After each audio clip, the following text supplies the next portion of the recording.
Oh,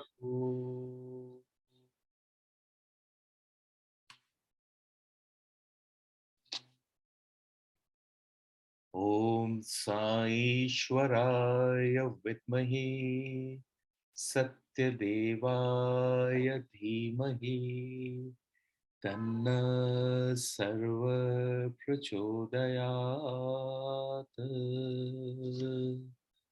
Om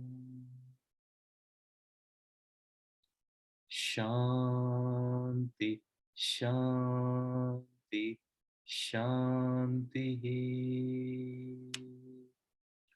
Om Shri Sai Ram. Uh, Welcoming all of you once again to this beautiful Saturday evening. So today we're going to continue from where we left last week on our experience of life being akin to a game. So I want to share with you today that as soon as we started to grow up in this lifetime, we got used to operating out of boxes, or you may call it as a matrix. And the conditionalities that were operating in that particular box made us believe that this was the reality. And believing that to be true, believing that to be what life was all about, we have been operating in this lifetime as in every other lifetime, knowing that whatever we are experiencing with our five senses, whether it is the sense of touch, sight, hearing, smell, and the sense of speech, is what was true.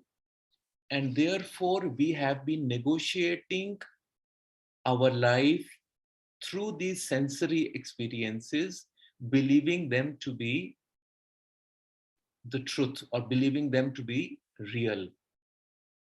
And that is the reason why Shankaracharya ji says in Bhaj Govindam, Punarapi Jananam, Punarapi Maranam, Punarapi Janani Jatare Shayanam, Iham Samsare, Bahu Dustare, Kripaya Pare, Pahi Murare. That the whole experience of living in a life and considering our circumstances and what these five senses experience to be real, we have been caught in this game, considering this to be our reality. We have been constantly moving between death to death, because the Upanishad says not birth to birth, it is death to death, because we keep we keep dying, we keep dying, we keep dying. And Shankaracharya ji says that the whole experience of birth is actually a very painful experience, because we have to go through these 9 months of darkness and 9 months of a painful existence, not knowing if there is a light at the end of the day. So this whole experience continues for us till one day, fortunately, in this particular lifetime, we came in contact with a master. And for most of us in the group, we've had a common master, and that master is Baba, Satya Sai Baba, or any other master that comes in our life, which starts to question this matrix, question this box, questions this reality, and questions this understanding of ours of this reality. And that is when truly the game starts to begin for us. And we start to realize through the various satsangs, through swadhyaya, through the self study of the question, who am I? And what is this life about? Is it just to come enjoy the, the world as the five senses experience? Or is there something else to this life? And in seeking this answer, in seeking this answer to this, question, we come across books, we come across experiences, and finally we seek a master. And that master says that the reason that we are here is to experience the truth of ourselves, and the truth is not what we have believed in countless births to be the experience of the five senses, to be the truth of the world, and our body being the truth of our own selves. And this comes as a great shock, as a great surprise, that the body is not the truth, and this world as the five senses experience is not the truth. But there is something which is deep within us, which is the truth of our being. And once we experience the truth of our being is when we get connected to the real world.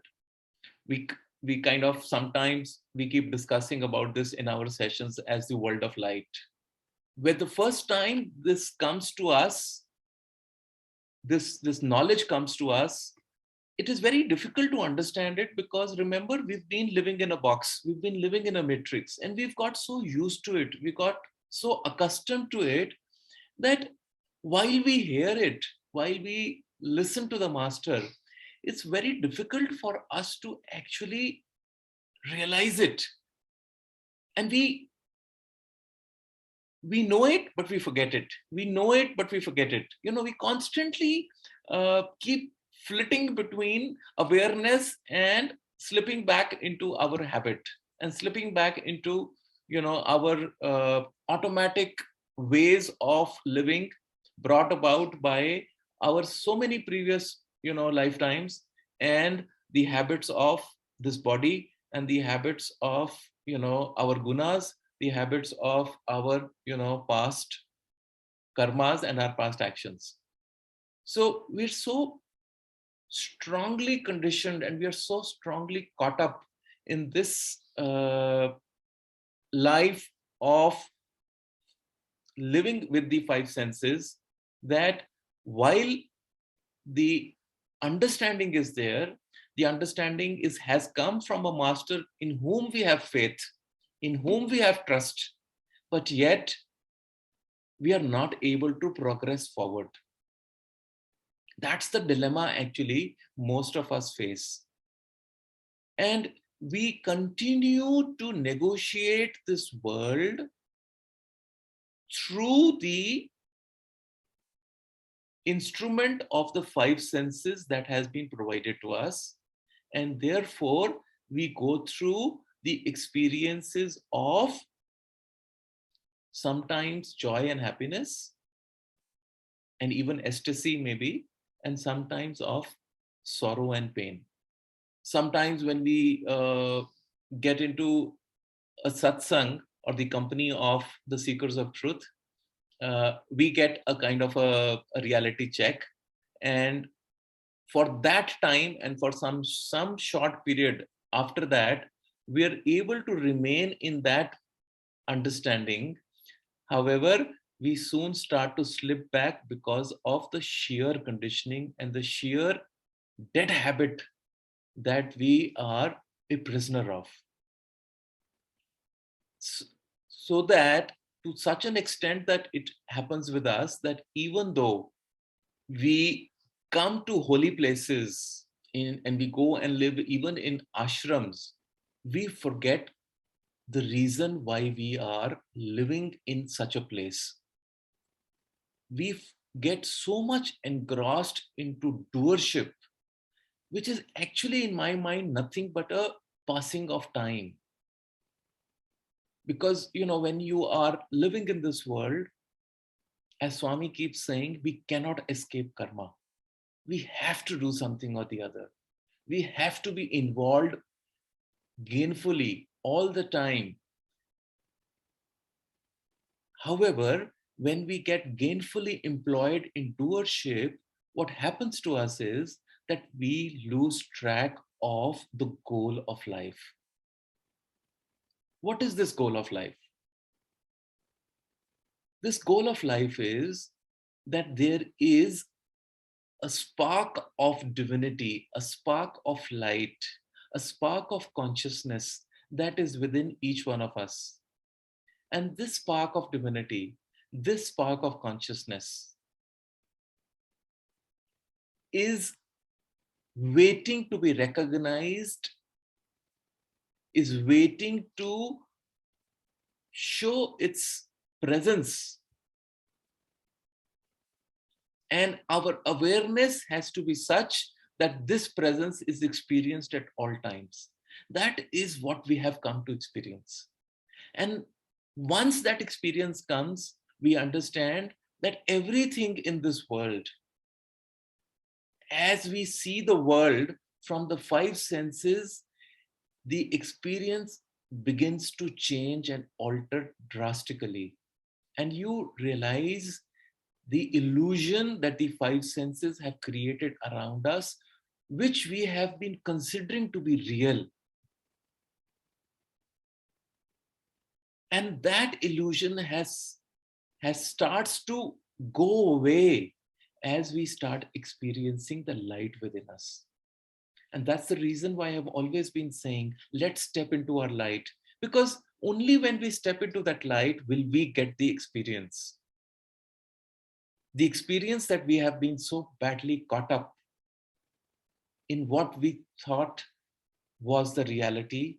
And because we thought that this matrix or this box was a reality, and all the players who have been in and around us, we have got either attached to them, and we have got numbed and bound by the sheer expectations that we have from these players in this world, and therefore from this world, from our families. And we start getting so accustomed to this that breaking out and stepping into that light becomes difficult. So really the starting point is to have this experience. Now the experience will not come as long as we are not constantly aware that this is the goal that we are seeking.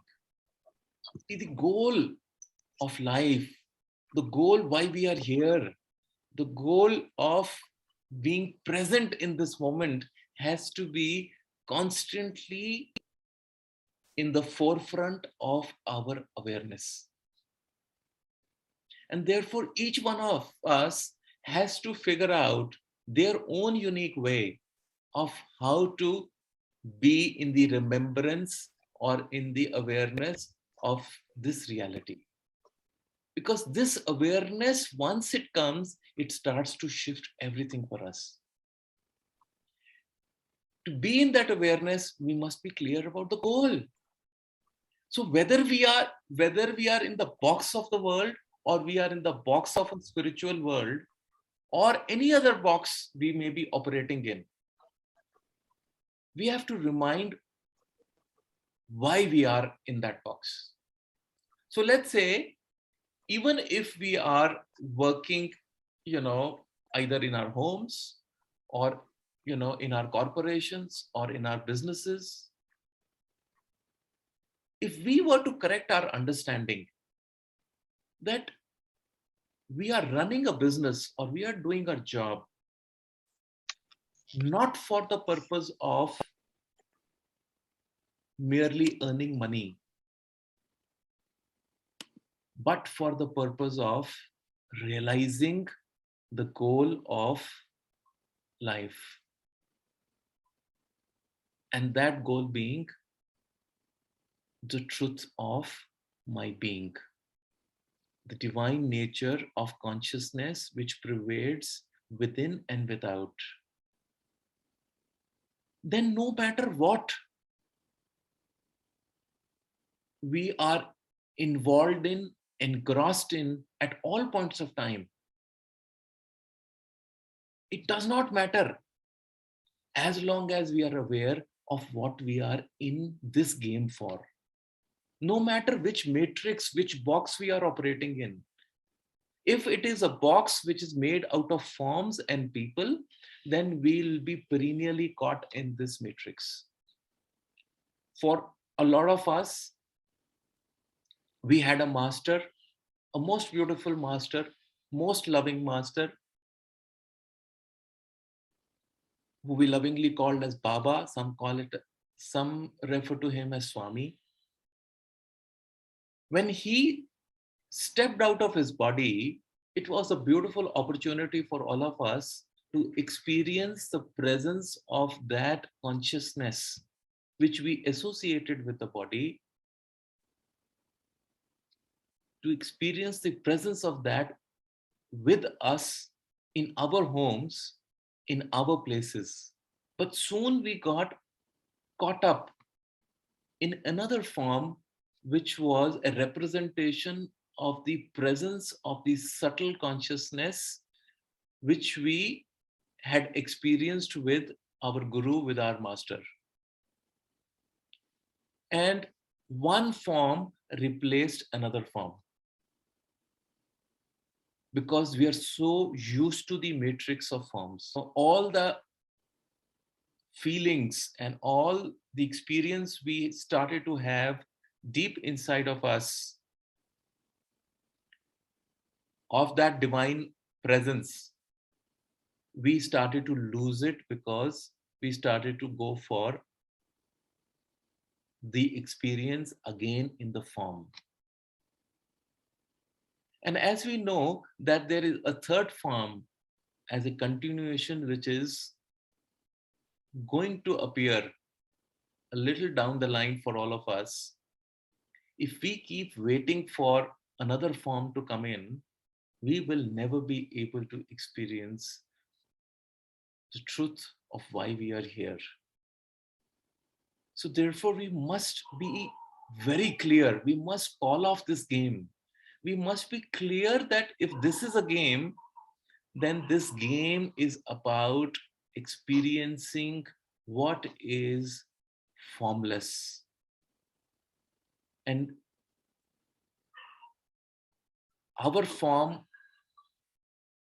we have taken is solely and exclusively for the purpose of getting this experience. That's the reason why we are here. And we should not allow any minute of our life to get distracted from this goal of ours. Because if we are not clear of this goal, and if this goal is not the purpose which is driving us in our life, we will miss the bus again. And no matter how many more gurus and masters will come, we will keep falling into the trap of trying to look for our salvation outside of us. The answers do not lie on the outside. The answers are all within each one of us. And we have to start learning to trust our own selves.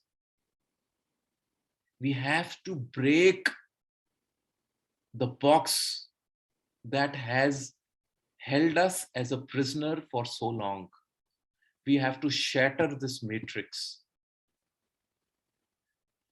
And we have to tell ourselves that every waking moment of ours from now onwards, we are not going to get possessed by this matrix which has possessed us for so long.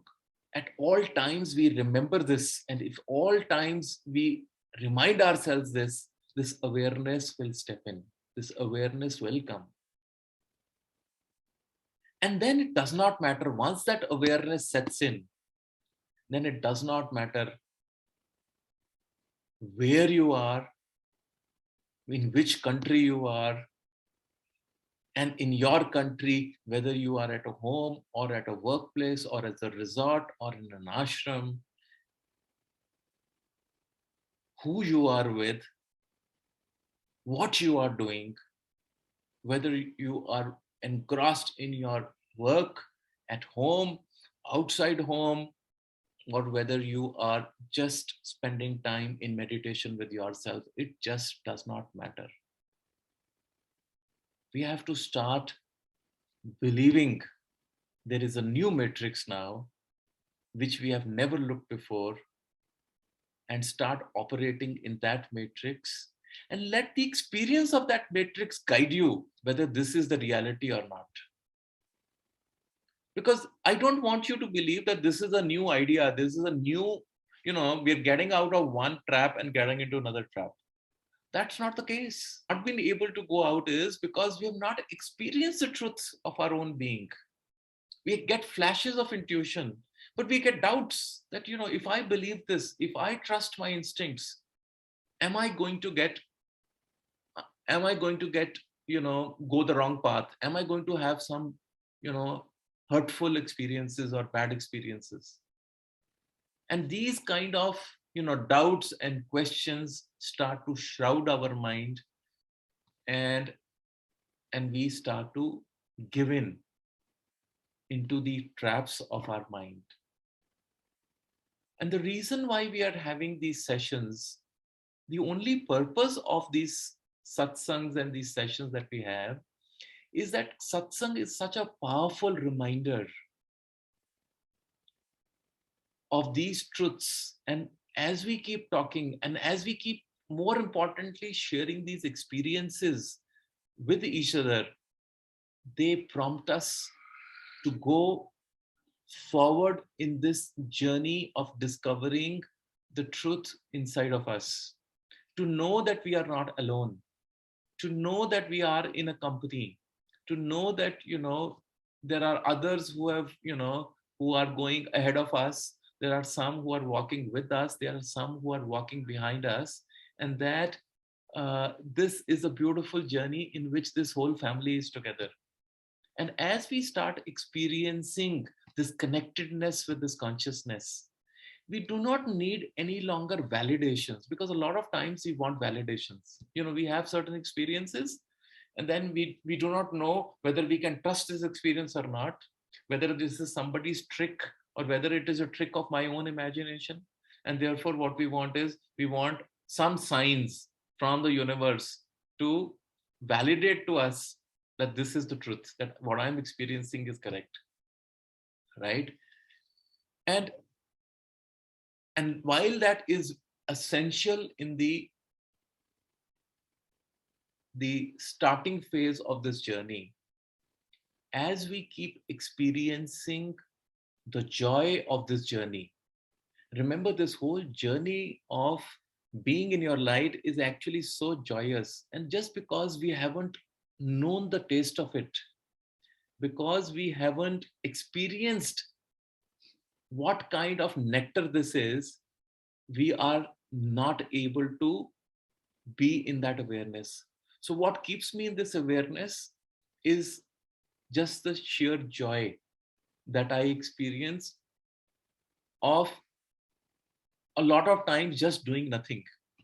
A lot of times, just being by myself and loving the experience of being by myself. And it is not a lonely experience. I am alone, but I am in the presence of something which is giving me a joy, which makes me smile all the time, which keeps me in this happy state. And when something comes to me, I listen to it, I honor it. And that's the communication that the inner self has with you. I'll give you an experience. This morning, I had an experience. And I keep sharing with you these small little day-to-day experiences only because I want you to relate to them. Because I'm sure I'm not the only one who's having these experiences, and each one of us in our own places are having these. So this morning, uh, at about 7:45 in the morning, I got the feeling that I should go for a walk. And my mind said, but this is too late. Normally, when I go for a walk in the morning, it's around 6 o'clock in the morning or 5:30 in the morning. So, but the feeling was so strong that I knew I had to step out. So I changed into my walking clothes, and I was wearing my socks. And as I was about to leave the room, my phone rang. I answered the phone call. It was from a fellow devotee. And the devotee said that another devotee who was a foreigner who had just traveled from overseas yesterday, had come to the ashram, was feeling quite unwell. So I was asked if I could come. So I said yes. I was ready, and had I been a minute late, the phone call was a minute late, I would have left my phone in the room and I would have walked out. So I instantly, fortunately, it was within my block only. I went down and I went to see, and I got to know that this person was awfully sick, and this person was vomiting throughout the night, and was in a bad shape. And we just sat down over there, thought of what we could do.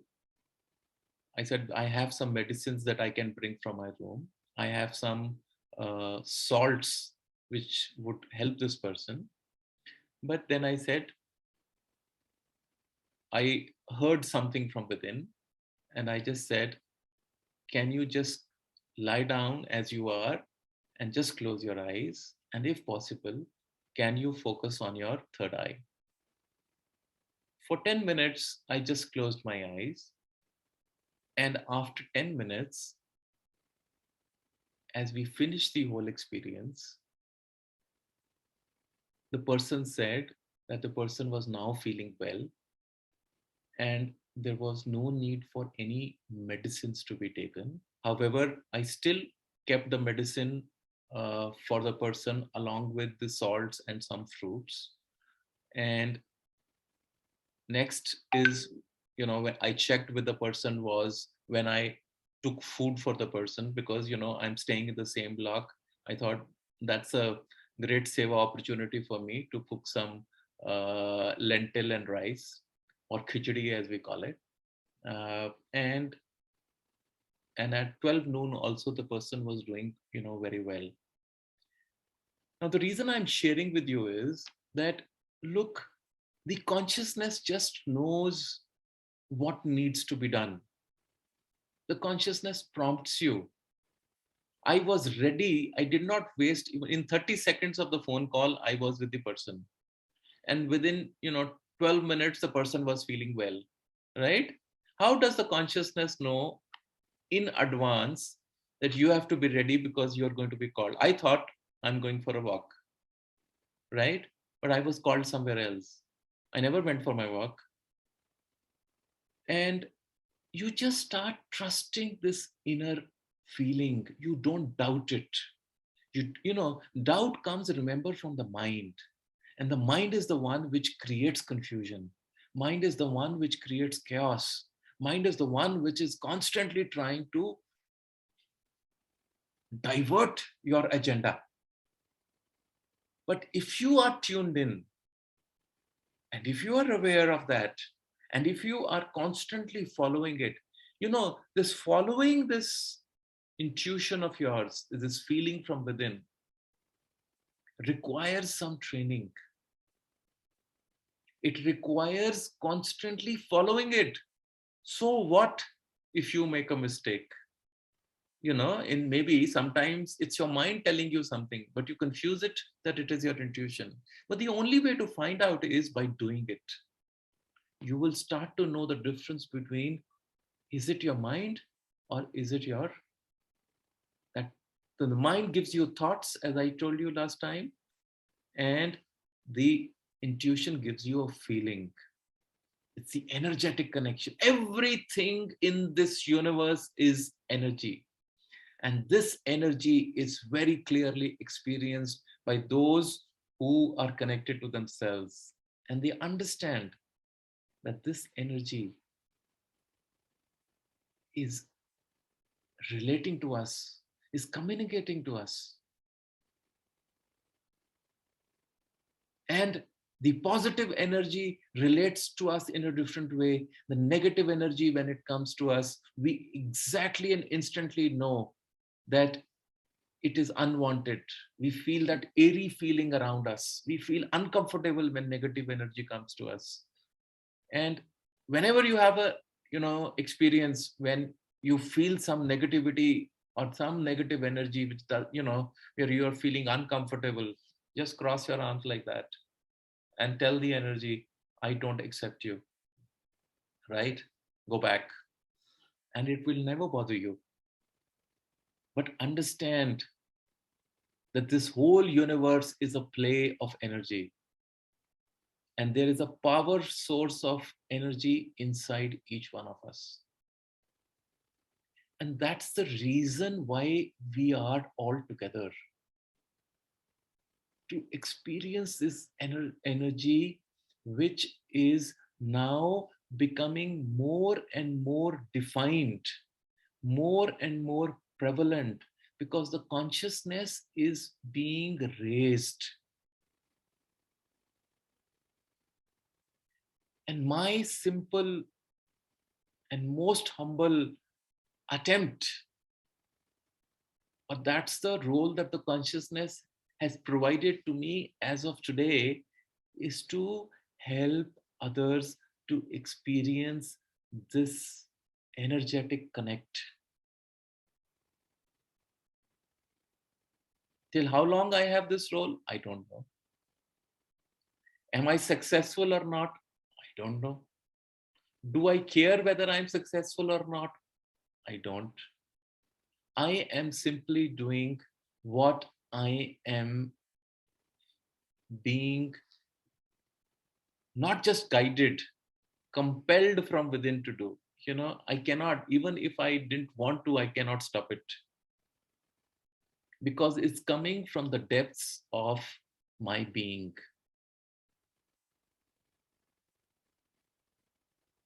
I have always said that there are these three stages. The stage of belief, when you add to belief a personal experience, you get faith. But beyond the faith comes another stage, which is called the stage of knowing. What I messaged in the group today, the knowingness of the beingness. Or simply, this knowingness is about the being. And when we are able to just be, and we understand what being means not being just idle. Being just does not mean not doing anything. Being means connected to the source of light or consciousness within us. And once you are connected, no matter what you are doing, it just doesn't matter. Whatever you do, whatever we do, is a natural extension and expression of this beingness. And therefore, it is natural. Therefore, it is spontaneous. Therefore, it is effortless. This whole heavy baggage that we are carrying about life, where we have doubts, we have questions, we want to go somewhere, we want to reach somewhere, we want to be with someone to experience that, is all coming from here. This heaviness is coming from the mind. Our being is light. Our being also remains even when the body is not there. So if you understand and contemplate upon these truths, you will get to the bottom of it. There will be no doubt left. As I shared the other day, there are these 4 gateways to enlightenment. Two of them are part of the process or the input, and two are part of the final experience. What are the two inputs, or what are the two which are part of the process? One part of the process is called satsanga. And in that satsanga, we include swadhyaya. That is the inquisitiveness to experience and know about the truth of the self. That is why we get into these kind of sessions. That's why we go look out for a master, because we are seeking something. We want to know something. There is something that is incomplete, and we want to know about it, what exactly it is.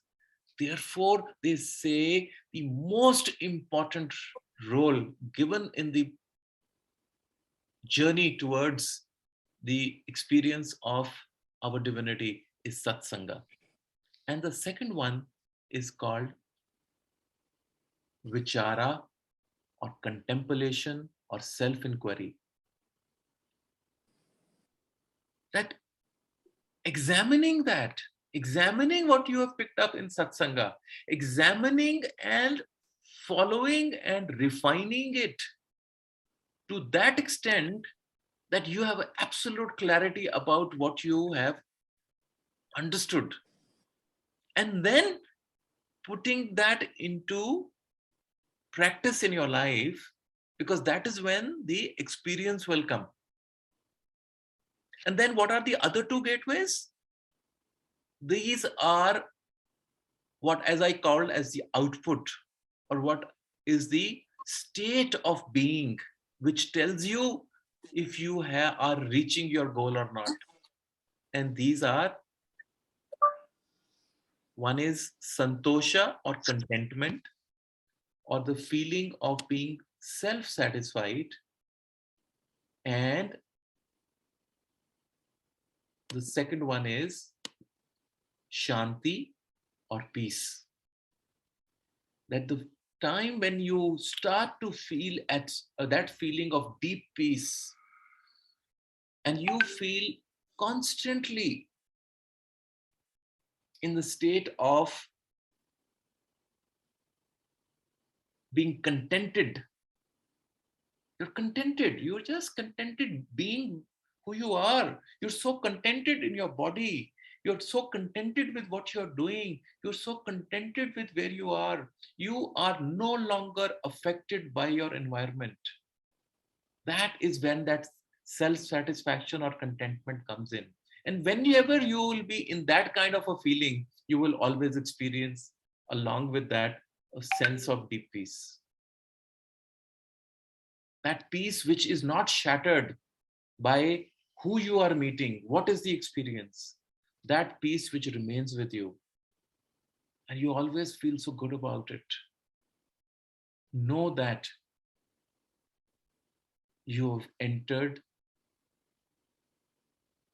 the golden age. Know that you are experiencing the truth of your being. Know that this is the journey of life. Know that that's why all of us are here together.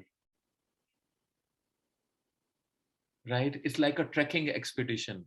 When we go on a trekking expedition, we always have a guide with us. Why do we take the guide? Because we don't know how the trek is. We don't know what the pitfalls are. We don't know, what to avoid, and what to do when there are challenges. We don't know the path. That's why a master comes in our life. That's why we have satsangs. The whole idea is that we walk together. Remember, in a trekking, when you climb, there's a rope that's passed on from the guide to every participant who is following. And that rope is what secures us, that gives us a feeling that I will not fall. And that rope is called faith. In the spiritual life, it's called faith. We have a faith in a master. But the message of the master is that there is another rope. That rope is not visible, but that rope is always around us, making sure we will never fall. And that is the rope of consciousness. And this consciousness is around us all the time. You call it divine consciousness, you call it Atman, you call it Paramatman. These are all words in our vocabulary. But the whole idea is to be able to relate to it practically. It'll never let you remember. What do we fear about? What are we afraid of? What's going to happen to me? What's going to happen to my family? Is my family going to be okay? Is so and so is going to take care? So I would urge all of you to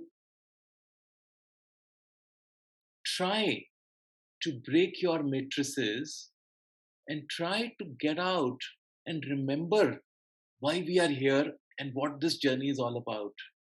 And if you do, I'm telling you, all these unnecessary fears and unnecessary, uh, you know, entanglements that we are caught in will just disappear in no time at all. So go for your goal and keep the awareness with you and the understanding. And it's not important to leave what we are doing.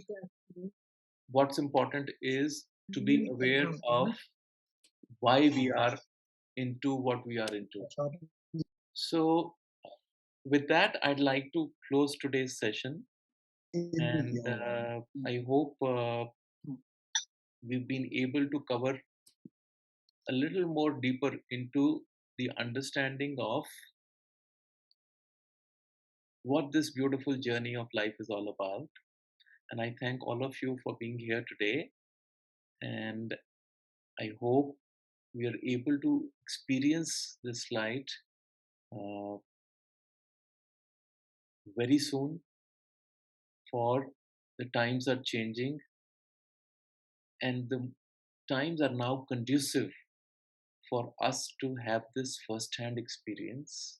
And once you do, please go forward unabashedly and play this game of life and enjoy this game, because the experience is really very joyful when the understanding fully dawns on us.